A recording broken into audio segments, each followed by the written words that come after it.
Hello, ladies and gentlemen. Let me chat with you for a minute, if you will. Today I had a meeting with a longtime associate, a young man by the name of T.S. T.S. is the executive director and the founder of a social group called African American Conscience. African perspective on a lot of things, in fact everything that goes on in one's life. Anyway, we had a little get together today and we talked about some things, and we talked about some things we had talked about in the past. As I said earlier, I'm one of the founding members of the African American Conscience, but no longer working through that organization. Spokesman now and advocate of basic human rights for all people. Yet and still, the organization's views and mine are enough that we would still hang together and collaborate on certain issues together, do things together, but like individuals, we're all different.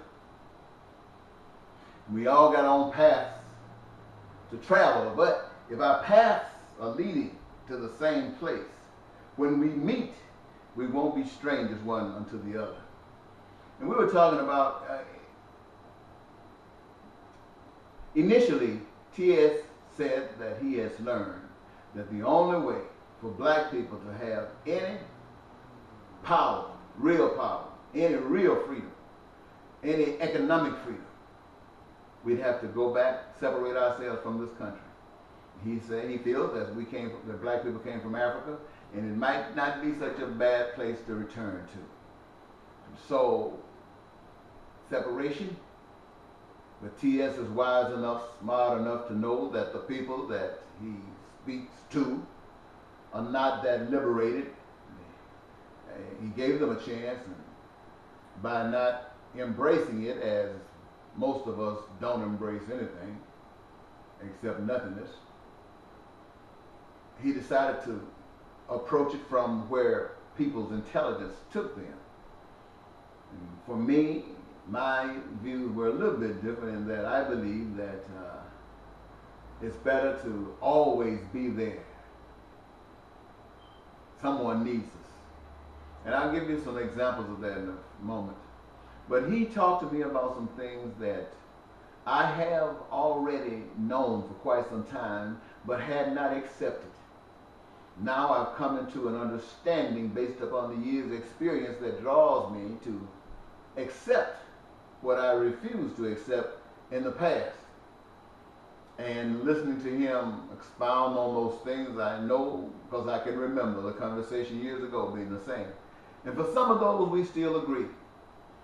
I believe that his solution is for not everybody, but for those who are aware and are serious about having that prosperity or that life that you would dream of, that it would happen more easily in the motherland.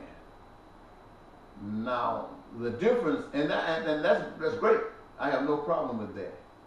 But at the same time, from the perspective that I come from, is that there are those who do not know. There are those who always looking for somebody to help them. There are those that if no one stood for them, they would never be stood. Those who have the lust, the desire to stand for the least of these, then that's your role. Not to put down anyone else, but that's your role, that's your call. And so he, with his ideas, are no different than me and my ideas. His ideas will take the people who feel like that to their freedom. And that's what it's all about, freedom. I have to hang around a little bit longer for those who are being beat and don't want to give it up. Totally enslaved. Well, I was born here for that purpose. I know, and it is my responsibility to share. But it's no different than his. God has prepared him for a select group of people to get that understanding of life, to be a recipient of truth that will free them. And likewise, I have been given that to those perhaps who are a little bit more conformed to the ways of the world. But that doesn't make me any better. It doesn't make my role, my responsibility, any more important than he is. And since we know this, we can get together now and go ahead and go forward and take care of some business. But ladies and gentlemen, I decided not to pick a topic to talk to you about at this moment. I have wanted to share with you. So I'm just going to share some things as they come to me.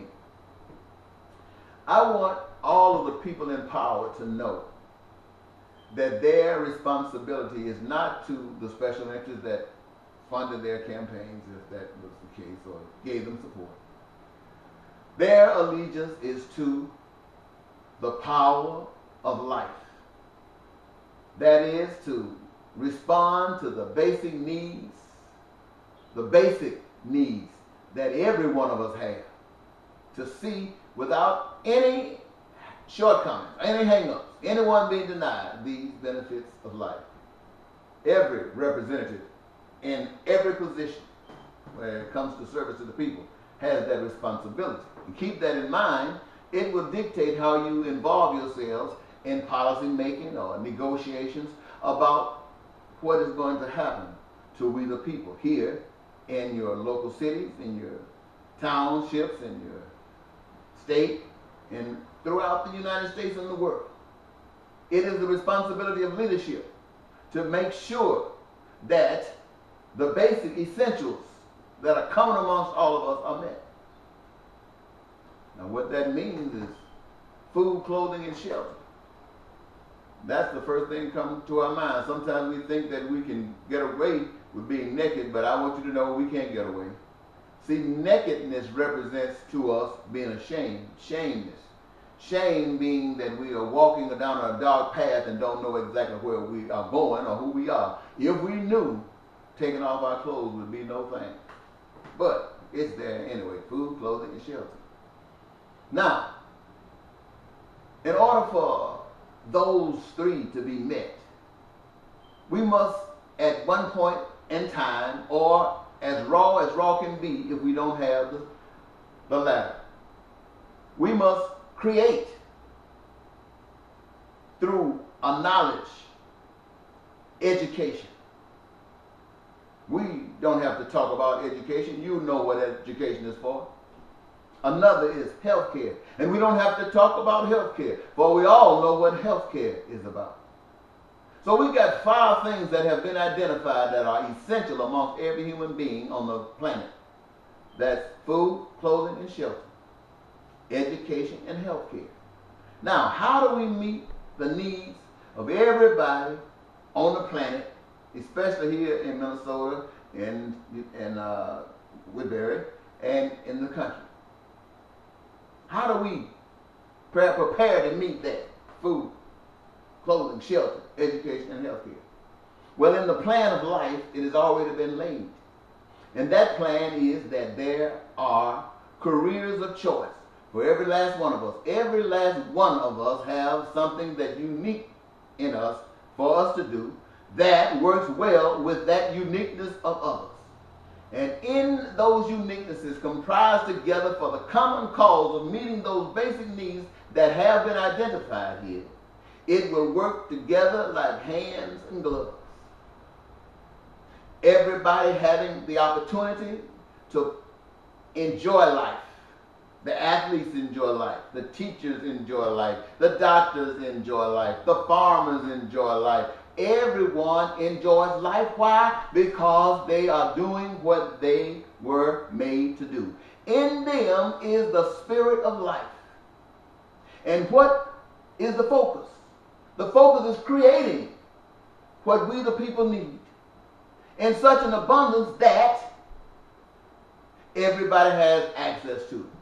Now, how can we do this? We live in a system that has taught us about debt, loan, interest, and what do we do about that?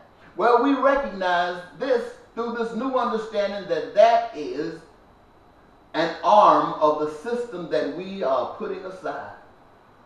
We have realized now that the greatest reward is in doing what we were given to do. And being able to do that is our greatest reward. No money can satisfy that.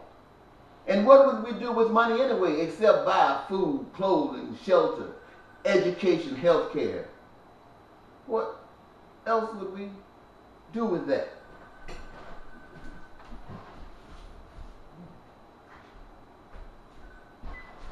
Oh, excuse me, ladies and gentlemen.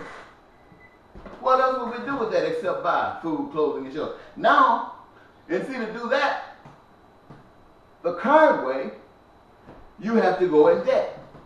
You have to be indebted to someone, giving out way more financially than what that item or what that product or goods that you received is worth.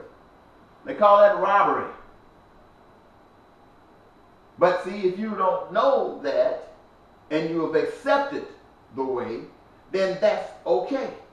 But the vision that I'm sharing with you today that would eliminate us from that burden is that having the opportunity to meet those needs and make sure that the people receive them, and I know that there are many of you who are against thinking like this, will think that what would the resources be like in a very short period of time? Will they be depleted? And to you, I understand your question, not knowing anything about what I'm talking about is foreign to you. But this is what I want you to know, is this, is that everything that is existing came by an unseen power. The world, the heavens, and everything that's in it, things that are seen and unseen, on the earth, all the things that's on it, seen and unseen, that in the earth, seen and unseen. All of it came from an unseen power, but the same power that put us here.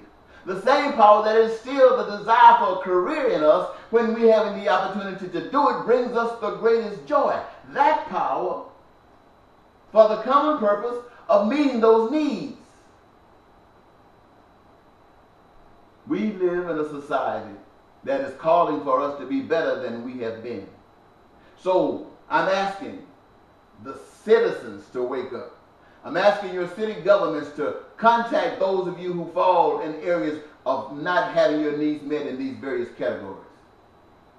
Identify that and aim to meet those needs. All of the city people. Go and give your city government representation, letting them know that they're empowered by your desire. Because it's right. You're not going to fuss with them. You're going to help them help us. Right? Right. And so what they will do is take a survey, see how much they can actually help without hurting anyone else, and then taking the responsibility to the state level. And the state doing likewise as the cities have done, supported by the various cities throughout the state. And the state will do likewise because the people of the state are demanding that it is done. And if you fall short of the ability to meet these, then you take it to the federal level. And the federal level does the same as the city and the state. And they do everything they possibly can. And if there are those who are still being denied the basic essentials of life, then we must alter what we have done up to that point to include everybody. Because anything less than that is not acceptable. We got to do that. We got to take the leadership and do that for the people. Now I realize, I'm not totally out of my mind, I realize that this is a society where people have been taught everything but the truth. I call that, when you're taught everything but the truth, that means you are taught to deny what your eyes see. You are taught to deny what your heart feels. You are taught to disassociate yourself from all of that. You are really taught to deny God, but believe in Santa Claus. All of these things happen to keep you off focus, to make you, to shape you, to work with your mind and dictate to your mind and make you really some form of a zombie. And what it does to you really, it covers your spirit. It closes your eyes to see the truth, and you cannot see the truth, so you have become blind. Blind in a world where you think you can see everything. But you're seeing with a mind that has been planted in you, not a mind that is yours.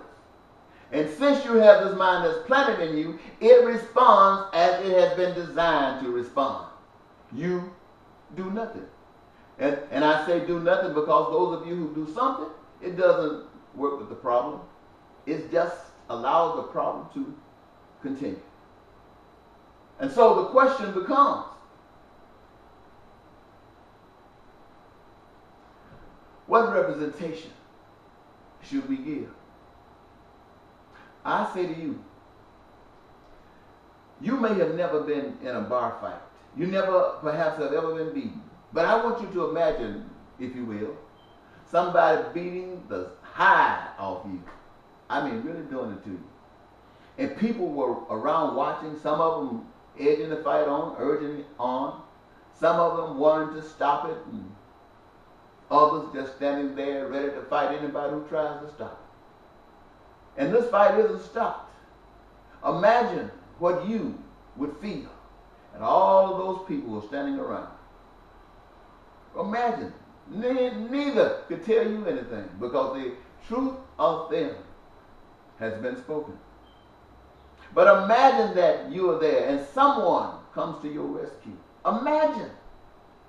Now I know we live in a society that has been taught not to come into that rescue because you're going to get hurt. And you know that. At least you think that. And the reason you think that is why you will not be successful in an endeavor like that. See, you have been taught to be selfish. You have been taught to think. Think means that you have been fed something and you've been given a situation. You know what outcome you want. And so you try to do a process around that thought and your goal and see it as the various factors that would allow you to achieve that, and you'll do it. But never, ever will you choose the one that might take your life because life is precious to you. And that is the only choice. That is the only path that will work. That is the only path that has any power. And the reason that path has power is because that is not you. See, you're not thinking now. Things are happening naturally. In other words, what's happening, the spirit which is really you is in you, living in you, and has taken control. You have given up the ship. And that spirit, which is the reason why you gave up the spirit, because you are one with it. You are one with that spirit. You have made up your mind that you are one with the goal and objective of your life. And you give into it. You give into it and let the spirit. You are just an instrument. When the spirit speaks, your mouth opens. When the spirit sees, it's through your eyes. When the spirit's hands are lifted when the spirit needs something done, it is your hands that is lifted. When it needs somewhere to go, it is your feet that goes. Why? Because it is the spirit in you. And the spirit does not lose. You lose. When you interfere with the spirit, let me help the spirit to see if I can. No, you don't help the spirit. You get out of the way. Get out of the way. That's the secret of life. Get out of the way and let the spirit do his thing. You will be, let me tell you. Anyway, so what I'm saying to all of us, let's get it right. Let's think about what I've said. If you think about it, you will agree. You know that there are going to be those out there who will never see this. That's all right. That's their duty. That's their responsibility. Everything we do may never change their mind. But that's okay, because what we do is the God that is in us, and God is running the show. And when the time comes for that which thought they never would, God takes care of that. The same God that's in you now, that's in me, will take care of that. The God will. But not you and I. Our responsibility is to let God do what God does in us. And you say, well, people can come up with a lot of various things that God will have people doing. All the killing in the world has been done in God's name. Yes, people will say that. But I'm going to tell you a secret. If you want to determine which one of those gods is speaking, remember this. The God that I serve The God that I'm speaking to you about will die for you.